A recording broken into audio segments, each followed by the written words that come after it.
Hello, it's me. It is Thursday after work as I'm filming this, and I am so excited for absolutely no reason. Well, I mean, I do have reasons, but I'm just inappropriately excited for Thursday night. So basically, Thursday night usually is my massage night, but I kind of take a little bit of a break and get them less often, like closer to summer, because I'm not as stressed and my muscles aren't very tight, you know? So I do not have a massage this week, but I do like to clean my apartment on Thursdays, get ready for the weekend. Everything is clean and ready to go except for the living room, which is a hot mess of just piles of books. And so that is what I want to start like sorting and getting good to go right now. Okay, so this weekend is going to be amazing because I don't have a lot of plans other than a quick little bit of work on Sunday.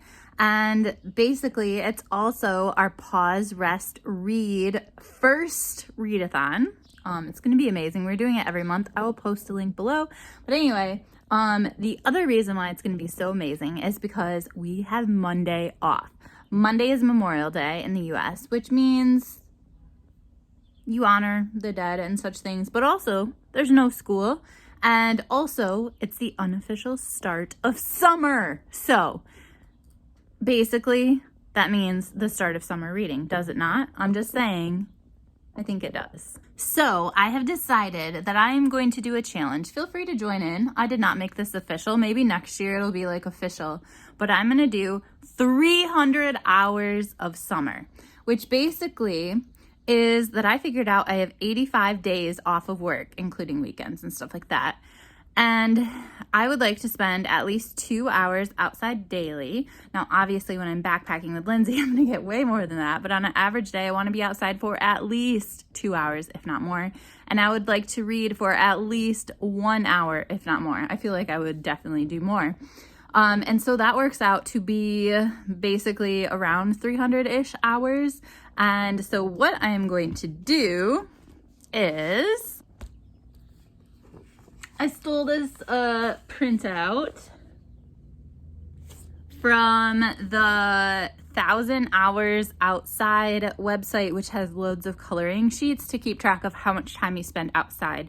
However, I'm not keeping track of outside time. I'm also keeping track of reading time. So outside or reading, outside and reading.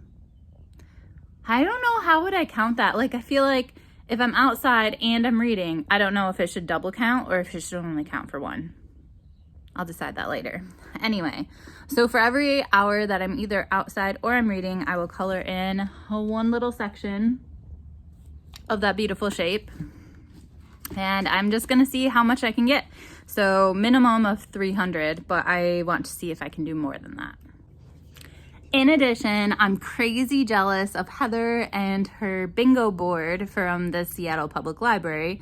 Now, I could totally print that myself, you know, but I don't want to be a copycat. I just want something that I can check off or color or do something to. And our library is amazing, and they do have an adult summer reading program, but typically it's something online, and I am not about being online more than is needed in the summer. Like, I would prefer to have something on my fridge, you know, like a remembrance of childhood that you can color or check off or create a list. That's what I want.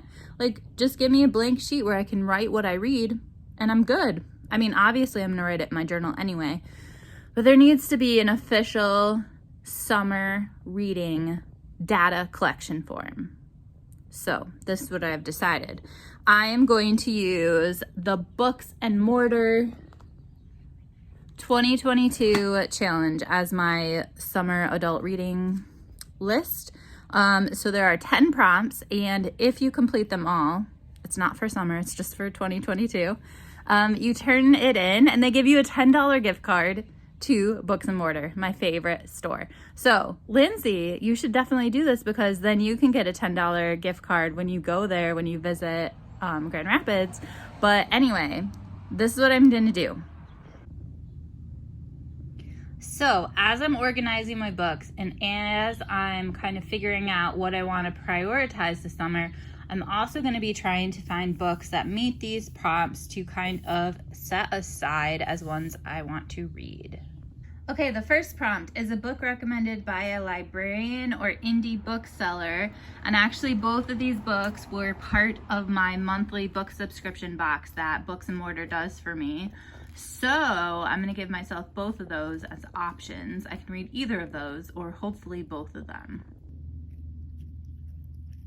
All right, the next one is a book whose cover I love, and I love this so much. I love the profile, and I love that kind of stars and things are on this person's face. I just think it's beautiful. So I'm gonna pick this one, and I need one more choice just because I wanna have two for every prompt. Okay, another book whose cover I love is The Woman of Endurance. This one I actually have to finish this weekend because I'm pretty sure that on Sunday the author is visiting with us for a discussion on Zoom for Dee Dee's, what does she call it? Read Soul Lit Book Club.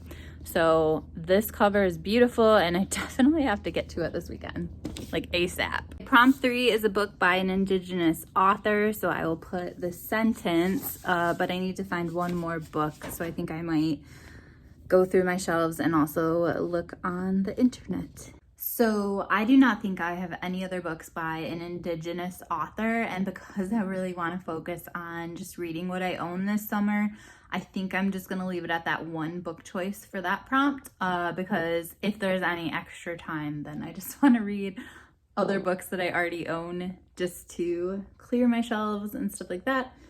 So yeah, just that one book will be fine for that prompt. It might just stress me out that I have two for every other prompt and only one for that one. All right, the next prompt number 4, is a book in a genre that I don't normally read, and I would say that's probably going to be like romance, fantasy, science fiction. So I'm going to look at my shelves and see what I have.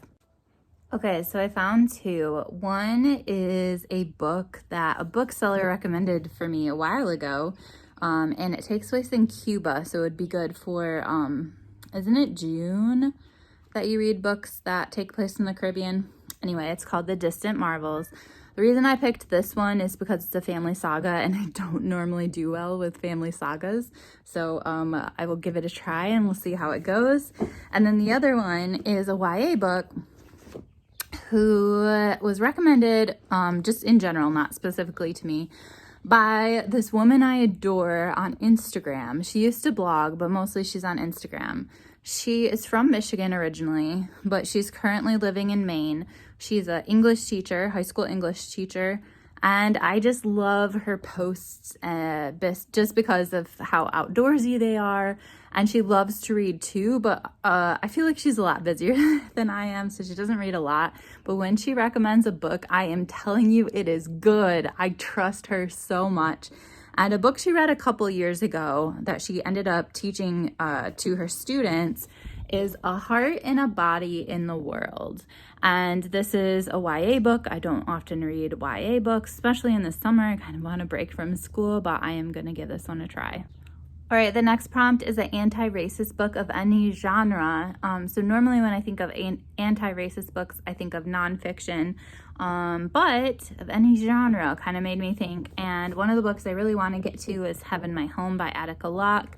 Attica Locke's last book that I read, actually both of the books I've read so far, do definitely tend to have anti-racist themes, particularly Bluebird, I think is what it's called. So I'm gonna add this in hopes that it also has anti-racist themes. A few months ago, I made a stack of basically all my shorties that are unread, and basically they're filled with anti-racist books. Like when I look at that stack, there's loads of them, but the one I picked was We Still Here, which is by Mark Lamont Hill. So I'm gonna add this to the list. Book about the natural world. This one's gonna be so easy, but just to pick the two that I bought most recently, I'm going to select A Year in the Woods, which is about this guy who decided to be out in nature, camping or something, one day every month, one night, whatever. And then the social instinct, which is basically about what we can learn from animals just on how to work together and live in a community. Prompt 7 is one with a Latinx protagonist. So let's see what we can find. Okay, Latinx. So I have this copy of The House of Broken Angels by Luis Alberto Urrea, who I met, and it's signed, but it appears to be a bit water damaged. And then I don't know where this lady is from. I think she's from Spain. Would that count as Latinx, or is Latinx like Mexico, the Caribbean, and Central America? I apologize if that's a dumb question. I need to Google. But I think I'm going to read this anyway, which is The Silence of the White City, because I've heard it's amazing. It's a mystery.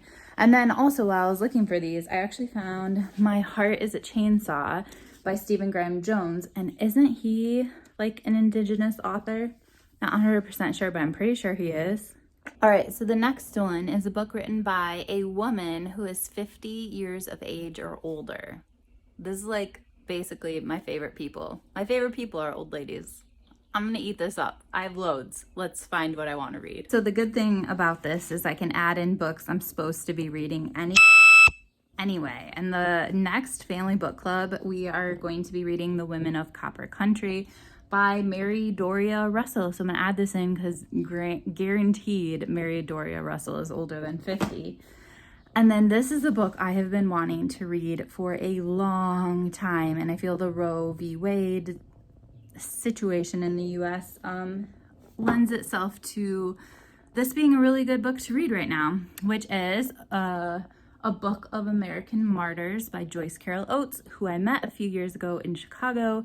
It's a chunker, but I feel like it's gonna be really good.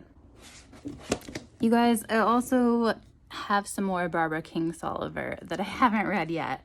She is definitely over 50 as well. I met her. I love her. Her voice is so soothing on her audiobooks. I don't need another woman over 50, but guys, definitely, like, I think I'm going to read a lot more women over 50 after I'm done with this challenge, or during this challenge, because you guys know I get distracted. Okay, the next challenge is a book published in 2022. I'm going to add 2 to my list as well. First one is This Here Is Flesh, which is by Cole Arthur Riley. I got this from Books and Mortar this past weekend, so I definitely want to add that because I just want to, if I have books coming in, I want to read them. And then the other one I'm totally cheating for.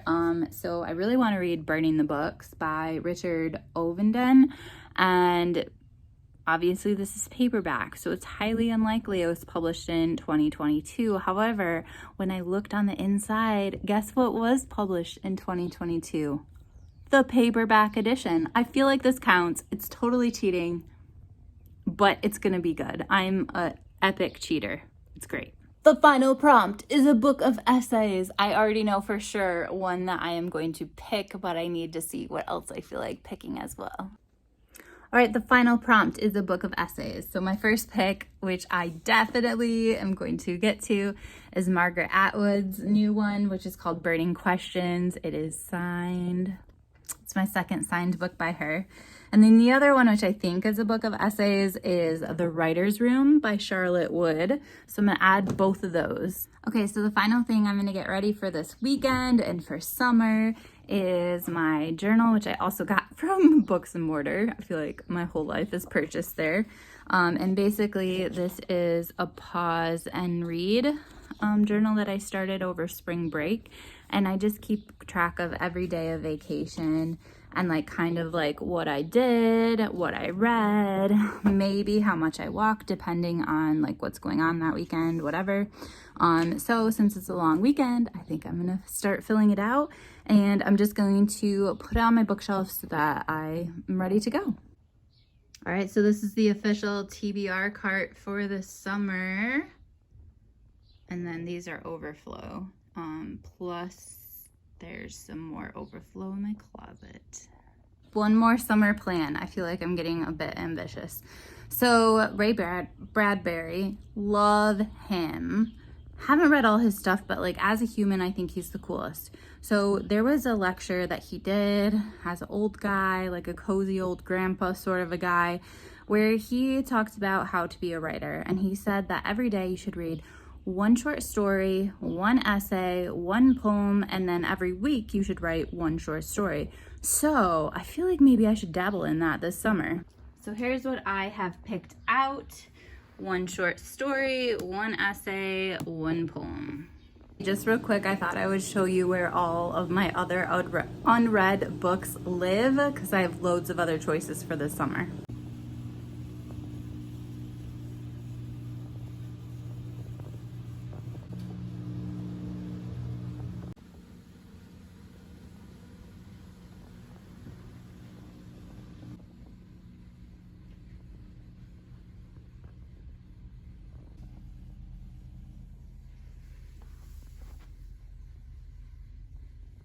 Don't be scared.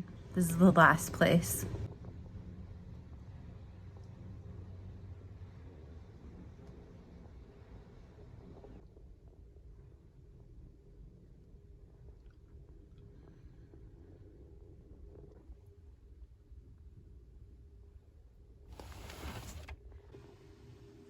Happy summer, people.